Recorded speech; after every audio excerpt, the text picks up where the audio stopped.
Todos os animais de casco fendido e dividido em dois e que ruminam podem ser comidos, mas não comam os seguintes animais dentre os que ruminam ou que têm casco fendido. O camelo, que é ruminante, mas não tem casco fendido, é impuro para vocês. Também o procávia, porque é ruminante, mas não tem casco fendido, é impuro para vocês. Também a lebre, porque é ruminante, mas não tem casco fendido, é impura para vocês. Também o porco, porque tem casco fendido e dividido em dois, mas não é ruminante, é impuro para vocês. Não comam nada da carne desses animais, nem toquem no seu cadáver, são impuros para vocês. Isto é o que vocês podem comer, de tudo que há nas águas. Vocês podem comer tudo nas águas que têm barbatanas e escamas, seja nos mares, seja nos rios. Mas tudo que há nos mares e nos rios que não tem barbatanas ou escamas, quer dentre todas as pequenas criaturas que fervilham nas águas, quer dentre todas as outras criaturas que há nas águas, é algo repugnante para vocês. Sim, esses devem ser repugnantes para vocês. Não comam nada da sua carne. Tenham repugnância do cadáver deles. Tudo nas águas que não tem barbatanas ou escamas é algo repugnante para vocês. Estas são as criaturas voadoras que vocês devem considerar repugnantes. Elas não devem ser comidas, pois são repugnantes. A águia pesqueira, o abutre fusco, o milhafre real e todos os tipos de milhafre preto, toda espécie de corvo, o avestruz, a coruja, a gaivota, toda espécie de falcão, o mocho galego, o corvo marinho, o bufo pequeno, o cisne, o pelicano, o abutre, a cegonha, toda espécie de garça, a polpa e o morcego. Também todas as pequenas criaturas voadoras que fervilham sobre a terra e andam de quatro são algo repugnante para vocês. Das pequenas criaturas voadoras que fervilham sobre a terra e andam de quatro, vocês só podem comer aquelas que têm um par de pernas articuladas, mais comprida do que as outras pernas, para saltar do chão. Dessas vocês podem comer diversas espécies de gafanhotos migratórios, outros tipos de gafanhotos comestíveis, grilos e gafanhotos comuns. Todas as outras pequenas criaturas voadoras que fervilham sobre a terra e que têm quatro patas são algo repugnante para vocês. Por meio delas, vocês se tornariam impuros. Todo aquele que tocar numa delas que estiver morta ficará impuro até o anoitecer. Quem transportar uma dessas criaturas que esteja morta deve lavar suas roupas. Ele ficará impuro até o anoitecer. Qualquer animal que tem casco fendido, mas não dividido em dois, e que não é ruminante, é impuro para vocês. Todo aquele que tocar nesses animais ficará impuro. Todos os animais quadrúpedes que andam sobre a planta dos pés são impuros para vocês. Todo aquele que tocar no cadáver deles ficará impuro até o anoitecer. Quem transportar o cadáver deles deve lavar suas roupas e ficará impuro até o anoitecer. Eles são impuros para vocês. Estas são as criaturas que fervilham sobre a terra que são impuras para vocês: o rato toupeira, o rato comum, toda espécie de lagarto, a lagartixa, o lagarto grande, a salamandra, o lagarto da areia e o camaleão. Essas criaturas que fervilham sobre a terra são impuras para vocês. Todo aquele que tocar em seus cadáveres ficará impuro até o anoitecer. Qualquer objeto sobre o qual esses animais caírem ou morrer ficará impuro, quer seja um utensílio de madeira, uma roupa, um couro, quer um pano de saco. Qualquer objeto, não importa para que seja usado, deve ser imerso em água e ficará impuro até o anoitecer. Então ficará puro.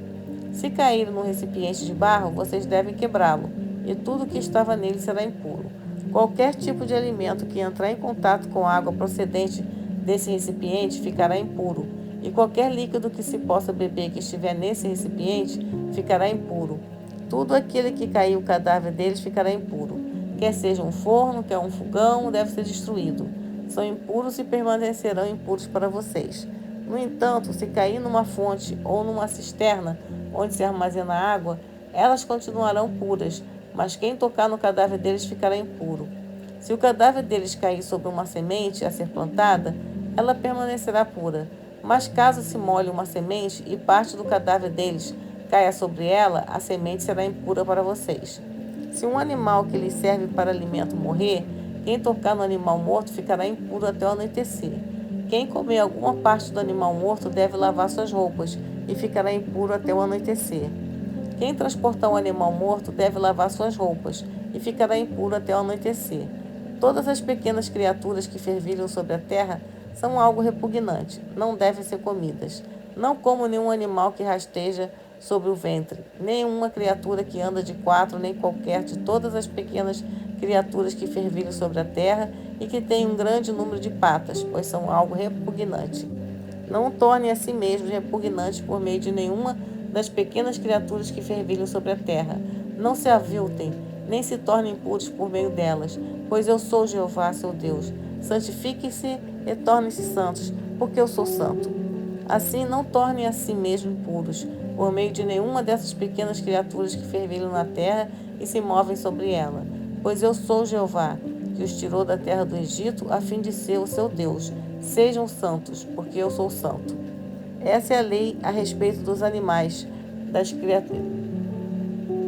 criaturas voadoras e de todas as criaturas que se movem nas águas, e a respeito de todas as criaturas que fervilham sobre a terra, a fim de se fazer diferença entre o que é puro e o que é impuro, e entre os animais que podem ser comidos e os que não podem ser comidos. Jeová disse a Moisés: diga aos israelitas, se uma mulher ficar grávida e der à luz um menino, ela ficará impura por 7 dias, assim como nos dias da sua impureza menstrual. No 8º dia, o prepúcio dele será circuncidado. Ela continuará se purificando do sangue pelos próximos 33 dias. Não deve tocar em nada santo, nem deve entrar no lugar santo até completar os dias da sua purificação. Se ela der à luz uma menina, ficará impura por 14 dias, assim como durante a sua menstruação.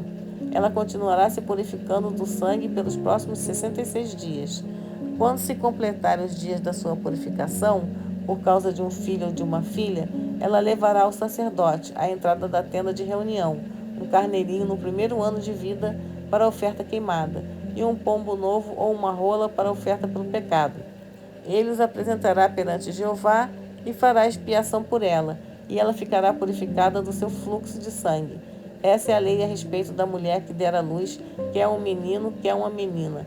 Mas se ela não tiver recursos para oferecer um carneirinho, terá de levar 2 rolas ou 2 pombos novos, uma ave para a oferta queimada e a outra para a oferta pelo pecado.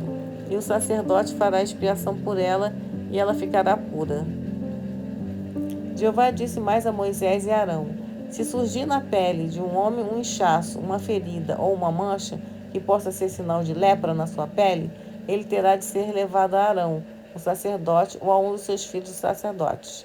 O sacerdote examinará a lesão na pele. Se os pelos ali tiverem ficado brancos e a lesão parecer mais profunda do que a pele, é lepra. O sacerdote a examinará e declarará o homem impuro. Mas se a mancha na pele for branca e não parecer mais profunda do que a pele, e os pelos não tiverem ficado brancos, o sacerdote porá o doente em isolamento por 7 dias. O sacerdote o examinará então no 7º dia. Se parecer que a lesão continua como estava e ela não tiver se espalhado na pele, o sacerdote o porá em isolamento por mais 7 dias. No 7º dia, o sacerdote deve examiná-lo de novo. Se a lesão estiver desaparecendo e não tiver se espalhado na pele, o sacerdote o declarará puro. Era apenas uma lesão simples. O homem lavará então suas roupas e ficará puro. Mas se depois de ter comparecido perante o sacerdote para ser declarado puro, a lesão claramente estivesse espalhado na pele, então ele comparecerá outra vez perante o sacerdote. O sacerdote examinará a lesão. Se ela tivesse espalhado na pele, o sacerdote o declarará impuro. É lepra. Se um homem apresentar sinal de lepra, ele terá de ser levado ao sacerdote, e o sacerdote o examinará. Se houver na pele um inchaço branco que tenha feito os pelos ficarem brancos e houver uma ferida aberta no inchaço, é lepra crônica na pele. O sacerdote o declarará impuro. Não precisará pôr o homem em isolamento, pois ele está impuro.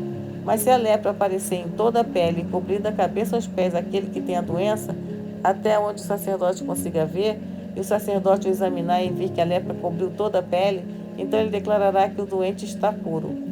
Toda a pele se tornou branca, o homem está puro. Mas no dia em que aparecer na pele uma ferida aberta, ele estará impuro.